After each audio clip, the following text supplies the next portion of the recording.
Hello বন্ধুরা, আমি বাঙালি। দেখো মাজনটার কি অবস্থা করেছি। টেনে টুনে যতটুকু বার করা যায় ততটা বের বের করা হয়ে গেছে। 4টি পলিথিন জোগাড় করে রেখে দিয়েছি। যা আছে পলিথিনের মধ্যে কখন কি কাজে লাগে বলা তো যায় না। আর সব কিছুর ওপরে জিনিস, এই যে ফ্রিজ, তার উপরে 4টি জিনিস, এই যে ইনভার্টার, তার উপরে 4টি জিনিস,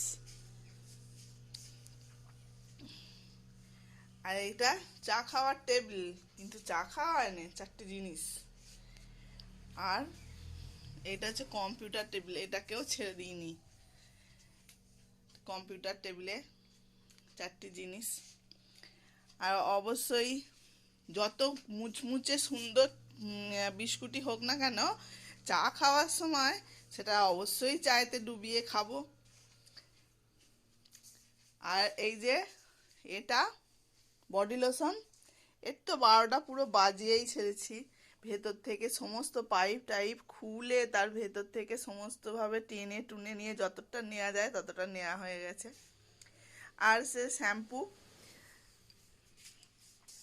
শ্যাম্পুরও তো সেই পুরো ভেতরে জল ঢুকিয়ে নাড়িয়ে চাড়িয়ে তার ভেতর থেকে যতটা বার করা সম্ভব ততটা বার করা হয়ে গেছে। এই আলমারির মাথায় 4টি জিনিস, মানে ফাঁকা জায়গা থাকলেই হলো, 4টি জিনিস আমরা ঢুকিয়ে রাখবো।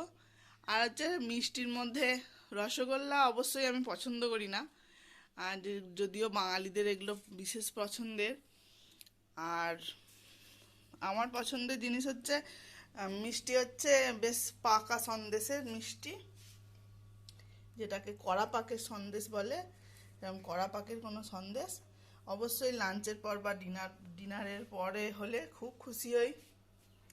আর যে কোনো অনুষ্ঠান পড়লেই, যাই অ্যারিস্টকের ড্রেস এমনি সময় পরে থাকি না কেন, অনুষ্ঠান কিছু পরলে শাড়ি তো অবশ্যই।